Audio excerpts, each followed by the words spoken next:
Am I the a-hole for refusing to move into my boyfriend's late grandma's house to save money? My boyfriend 33M and I 29F have been offered the opportunity to move into his late grandmother's old home. The home has been in the family for 20 years and was recently paid off, so the monthly rent we'd pay to his parents, current owners, would be around $600. Additionally, his parents put a ton of work into the house with new paint, new lighting, baseboards or floorboards, and a few new appliances. It's honestly a wonderful opportunity and a huge gift that his parents have given us this option. The house we currently rent is also owned by his parents, but it's not paid off and they have intentions of renting it to someone else after we leave to get some income for themselves. They spent a lot of money on his grandmother's medical bills and home after her passing. At this point, I think it's important to note that my boyfriend's grandmother was a heavy smoker and did so in the house for the entirety of her stay there.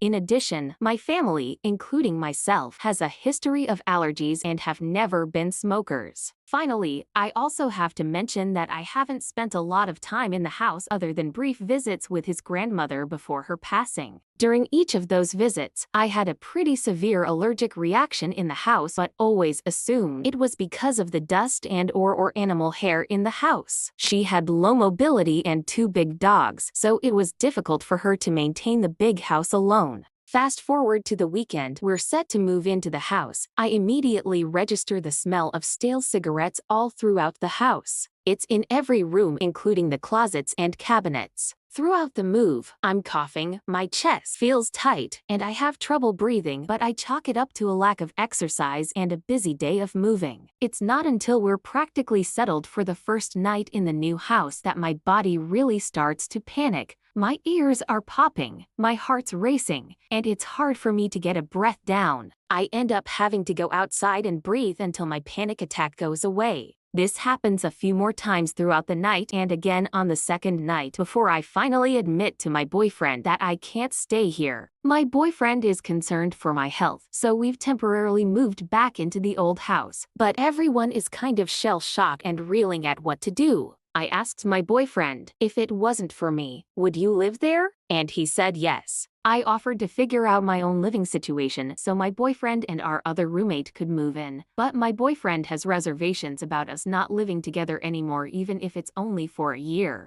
I feel horrible about this and like I have to come up with a solution. So am I the a-hole for refusing to move into the house even though it puts everyone else in a difficult position? Here are the top comments. This is third-hand smoke. Do the research. It's serious. Do not move in that house, not the a-hole. Your boyfriend's parents should have done smoke remediation prior to painting and new flooring. Smoke remediation means the floors, walls, ceilings, and any built-ins are professionally cleaned and treated to mitigate the smoke smell. Standard cleaning and painting over the walls is simply not enough. In one smoker's house, we had to rip out everything down to the studs and rebuild in order to get the smoke smell out, not the a-hole.